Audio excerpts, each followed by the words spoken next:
c'est un truc avec l'empreinte digitale.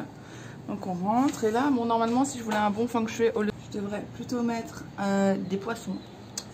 Mais bon, voilà. Donc là, c'est l'espèce de balcon d'entrée qui est censé être bon pour le feng shui. Donc vous voyez, c'est sur une montagne. Et puis il y a ma machine à laver. La classique là, c'est à l'eau froide en Chine. Donc voilà. Ensuite, on rentre dans la maison. On a les chats morts. Des chats morts. On a des chats morts, beaucoup de chats morts. On arrive, c'est le bordel. Mais bon, on s'en fout. Sur le côté, vous avez la cuisine. Donc la cuisine ici, qui est assez petite. Je vais manger des asperges, comme vous pouvez le constater. Le frigo est assez gros, donc j'ai de la chance en général. J'ai pas toujours eu ça en Chine. Puis donc il y a toujours cette petite table, voilà, où c'est tout le bordel, et un sofa. Ce qu'il y a de différent en Chine, bah, bien sûr, c'est la déco moche, comme vous pouvez le constater. Et encore, bon, il y a pire, il n'y a pas de lustre chez moi. Mais en général, la déco, c'est assez laid en Chine. Voilà, les chats sont hystériques, ce sont des stars.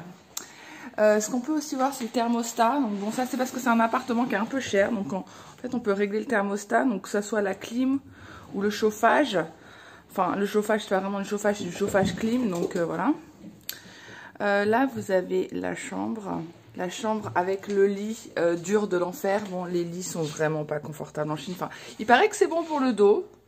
C'est vrai que j'ai moins mal au dos depuis que je suis en Chine. Mais quand même, c'est pas confortable. Alors, je vais vous dire ce que vous ne trouvez pas chez vous.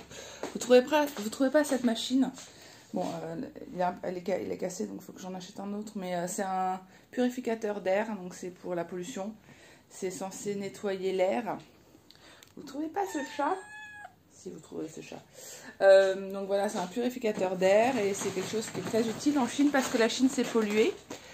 Vous ne trouverez pas forcément non plus ça, là, les doubles rideaux. Qui ressemble à une couverture de survie donnée par les pompiers. En fait, c'est un truc qui fait vraiment... Bah, c'est noir, quoi. Ça obscurcit vraiment, parce qu'il n'y a pas de volet. Donc, parce que c'est des grands immeubles, hein, comme vous pouvez voir. Donc, on est quand même haut. Donc, en fait, c'est des doubles rideaux qui permettent vraiment de rendre la pièce sombre pour dormir. Voilà, voilà. Autre chose de la frustration de la française... C'est ça, alors, dans la cuisine. Donc, oh, moi, je pensais que c'était un four. Que nenni, ce n'est pas un four. C'est quelque chose pour... ils appellent, c'est une sorte de stérilisateur, mais pas, ça ne stérilise pas vraiment. En fait, ça chauffe les plats pleins d'huile pour faire couler l'huile sur le fond. Donc, ça sert à rien, en vrai, pour nous. Hein. Du coup, moi, je range des trucs dedans, quoi. Je m'en sers comme un placard normal, mais c'est un peu frustrant parce que moi je pensais que c'était un four et il n'y a pas de four en Chine. Voilà, il n'y a pas de four en Chine. Donc par contre on a un super feu au gaz, ça ouais. Voilà. Qu'est-ce qu'on a d'autre qui est bizarre? Donc là c'est la clim, en fait ça vient par là, la clim, ça vient d'en haut. Je vais aussi vous parler de la télé parce qu'en fait la télé, moi je la connecte au iPad en fait par ce petit machin là, vous voyez là. Très discret. Mais en fait, on regarde pas vraiment la télé. Bon, déjà parce que moi, je parle pas assez bien chinois. Mais aussi, même les Chinois, je trouve qu'ils sont beaucoup plus sur Internet que sur la télé. Le seul moment où on regarde la télé, c'est pour le Nouvel An chinois. Là, toute la famille regarde la télé. Et puis, en fait, c'est un peu genre Patrick Sébastien, le grand cabaret, quoi. Donc, il y a plein de petits numéros, de petits trucs traditionnels, soi-disant, avec...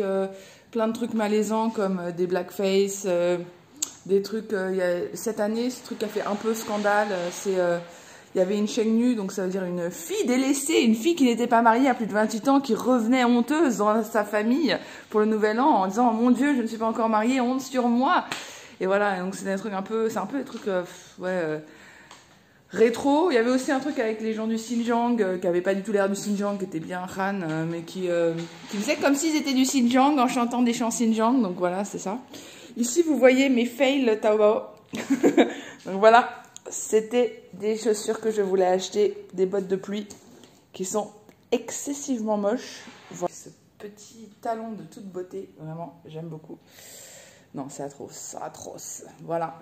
Donc, Voilà, donc là je vais vous montrer un petit quartier de Juraï que je trouve assez sympa, qui est un peu le quartier hipster avec des petites boutiques mignonnes, des petits restos sympas, qui est censé être la vieille ville. Là il y a une petite fille qui fait de la calligraphie comme dans les films.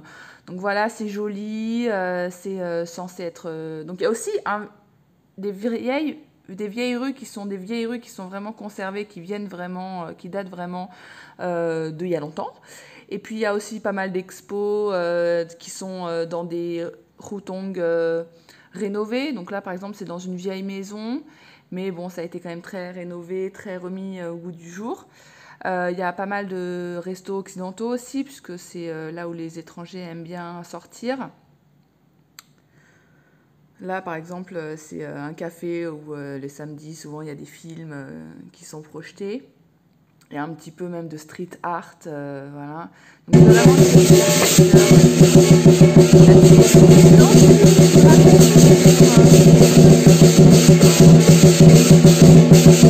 on était.